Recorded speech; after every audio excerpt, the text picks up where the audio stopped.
welcome back to another episode of JessTalks, the part of the show where I come out and I talk.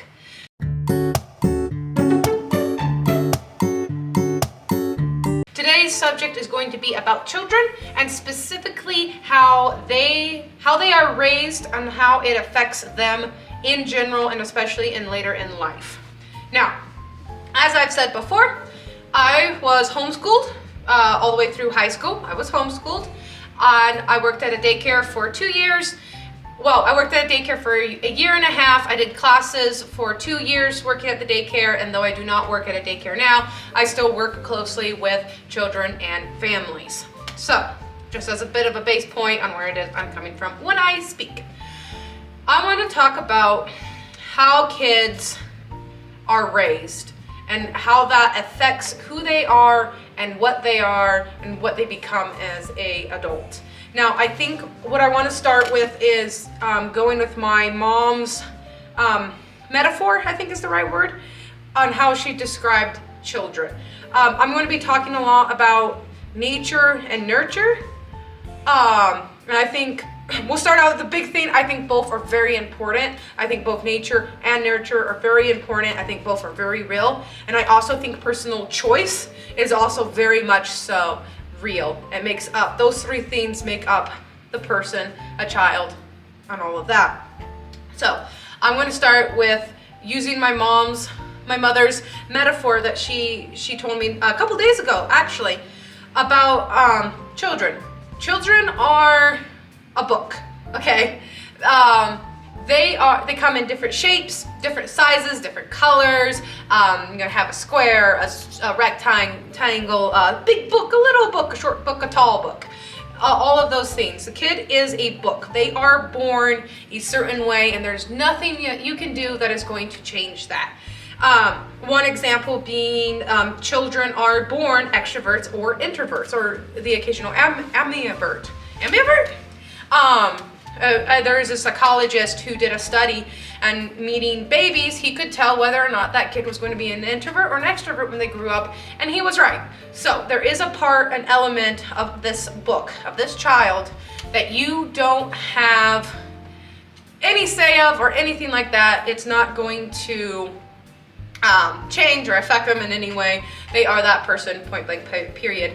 That is the nature part. I'm not going to touch on a lot of that. I'm actually going to basically be discussing the nurture part when it comes to children and raising children. You might have the book, you have no say on what the size, shape, or anything like that for the book, but what you can control is what is written down in the book. What is put in that book. As an example, as something that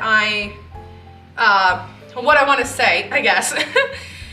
I read this article about a year ago about a teacher. She was a preschool teacher, I believe. And she wrote an article about how her kids coming into the classroom, she could never tell who walked first, who first learned the alphabet, who learned to talk first. It didn't really matter, and she couldn't tell. And she's right, it doesn't matter.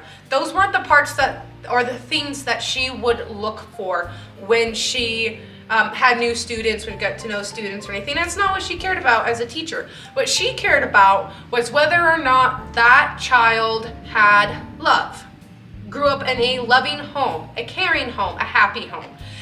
She cared whether or not that kid knew how to have, confidence or self-aware, or I can't think of a better word than love, honestly.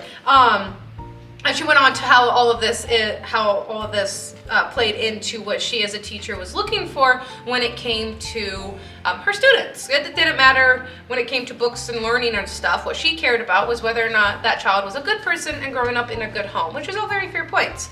I read the article and I immediately agreed with her.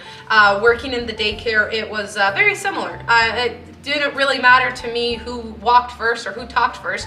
What I cared about was whether or not they were being shown love. And it does matter where your child is growing up or being influenced and anything along that line. It matters. It shapes them. It makes them what they are. It becomes the words in the child's book. It becomes the pages and the chapters in the child's book, where they are raised. And what I mean by that is I mean specifically their home life. That is the big theme. It shows if the home life is a mess, if there's no love, if the child's being neglected or anything, it shows in that kid. Or on a little bit lesser of a note, kind of lesser of a note, discipline is also a big theme. It shows if that kid grows up in a disciplined family, it shows later in life, and it shows whenever they're out in public and with strangers. It very much so shows and reflects. That's a word I'm going to use a lot. So the home life is a big part, but other things are a big part too. If the child grows up in church, it's easier to tell. You can tell as a stranger. If that child grows up in a public school system or is homeschooled or anything like that, it shows. But the child does reflect what they are being influenced by. They are sponges. Kids are sponges. They'll learn anything. They see things. They're observant. And they learn very quickly about a lot of things. I think of cuss words more often than not. Little kids, they learn the cuss words because they saw someone else use them or heard someone else use them or something. So what I'm trying to get at is that where your child is 24/7, it matters. It reflects in them, and it does create who they are to an extent. It is the pages in their book. It is what's written in that book. And you, as a parent, do get to decide, not only get to decide, should decide, and it is a horrible thing that you don't decide what is in your child's book. How they are raised and everything, it matters, and it shows and it reflects in them and their pages of their book. Now, when they are adults, when they are grown and stuff, they may choose to take things out of the book. They may choose to tear pages upon pages out of the book. That is their choice. What they become and who they become is their choice. Unfortunately, I think of extreme cases. Just because you grew up with a family of monsters doesn't mean that you are going to become a monster. But the circle of abuse is a thing. If you grow up in a family of monsters, you've got a chance of becoming one. But it goes both ways. It is both things. I like using the book. My mom explained it as a book, and I really, really like it. You as the parent, you decide what is written in your child's book by how they are influenced in the setting that they grow up in. As an adult, they do get to decide what parts of that book they get to keep and what parts of that book they don't get to keep. That's a human. That's what they do. We make our own choices. But that being said, I actually have a Bible verse that I want to share because I really like it, and it has a lot to do with what I'm trying to say here. Even children are known by the way they act, whether their conduct is pure and whether it is right. Proverbs 20:11. You can tell if what the child is doing is sincere or good or evil. Okay, it is known. Even as someone who doesn't work with children, you can know. If you work in a restaurant, if you work in a store, honestly. And I will say this, I did work in a restaurant for a little bit, and I have siblings who do both retail and still work within the restaurant setting. They can tell, okay? As soon as your family walks in the door, they can 100% tell whether or not the kid is loved, whether or not the kid has discipline, whether or not that child is being raised good or is good, and whether or not they are not being raised good in any way, shape, or form. Now, how a lot of this ties into things that I talked about in my previous video and things I'm going to talk about in other videos is school settings. It reflects, it shows, okay? That's just the plain and simple of it. If your child is being sent off to the public institute, known as schools, they are going to be influenced by that. They're going to be influenced by the school. They're going to be influenced by their teachers. And more importantly, and probably the worst part of it, is they're going to be influenced by their peers, okay? They're going to be influenced by other kids the same age with different lives and views on things. They're going to be influenced by a lot if you're going to send them off. And vice versa on the flip side, where I come from. I was influenced a lot by my homeschooling, my setting, and I was raised in the church. So I was very much so influenced by the church setting and all the people that would come to the church and the friends and fellowship that we would have. Now, why is this important? Why is this what I'm saying? Why is this even what I'm coming up with? I'm doing all of this to explain the biggest point that I want to make. And my biggest point is, as a parent, I want you to stop and I want you to think, okay?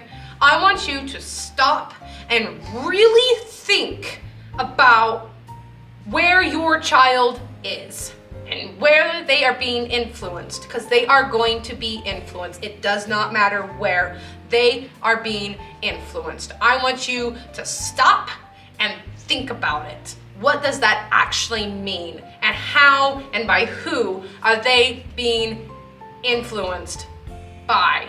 Children are such a special gift from the Lord. They are the most precious thing that you are ever going to own and create and have in your life. They are so special. I want you to stop and I want you to think, okay? You may not feel like it, you may not realize it, but you have options. You do not have to send your child away to a public school. You do not have to send your child off and have them influenced by complete and utter strangers and in the long run being influenced and created and having pages in their book written with things that you have no idea about, and chances are you're never going to know about, okay? I want you to just plain and stop and think about it. I think this is a very big point that I need to make here as well. It's not about you, okay? You have a child now. You are responsible for another being. Chances are good you're actually responsible for multiple children, for multiple other human beings. And as much and as hard as it is to hear or to say, it's not about you anymore, okay? You have a child. You have to do what's right by them, not what's right by you, okay? Just stop and think about what you're doing, where you want them to go.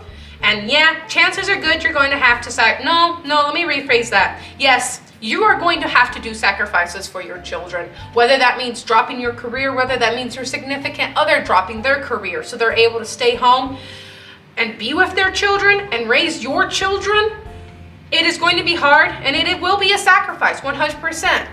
But either you've got to go sacrifice what life you had before your children, or your children, their innocence, their livelihood, their book are going to get written by somebody else. It is their innocence and everything that is going to get sacrificed and will be lost completely. And you're never going to get that back, all right? What is written inside their books and everything, no matter if it's you or somebody else who is doing the writing, you're never going to get that back. This is your one chance, your one and only chance with that child that you have. I want you to stop and I want you to think about what it is that you are doing to them and who it is that is writing the pages in their book. All right? I actually have another thing. Children are a gift from God. They are a reward from Him. Children born to a young man are like arrows in a warrior's quiver. Psalms 127 verses 3 and 4. Actually, there is a lot of scripture in the book, specifically in both Psalms and Proverbs, that have nothing but in them saying children are a gift from God. They are the most precious thing that you are ever going to own, be in charge of, and get to create. And you're going to send them off to a place where you don't know how they're being influenced. You don't know what's being written down in their books. Just stop and think about it, please. That's really all I have to say. That's all I really want to say is just stop and think about it, okay?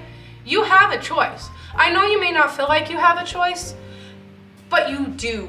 You really do have a choice on how you want your child to be raised. And especially if you have a family here in the beautiful United States, you do have a choice, all right? You do not have to send them off, and I implore you not to.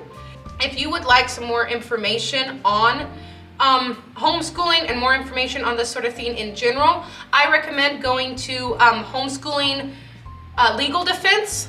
It's online. Just literally Google homeschool legal defense. Go to their website. They have all sorts of resources. They go into more details on how you can do it, and that's a community that you can very quickly join and go and be a part of and get more information on this sort of thing. If for whatever reason you're not even going to think about the schooling part, I still want you to stop and I still want you to think. Please just think about it. That's all I really have to say.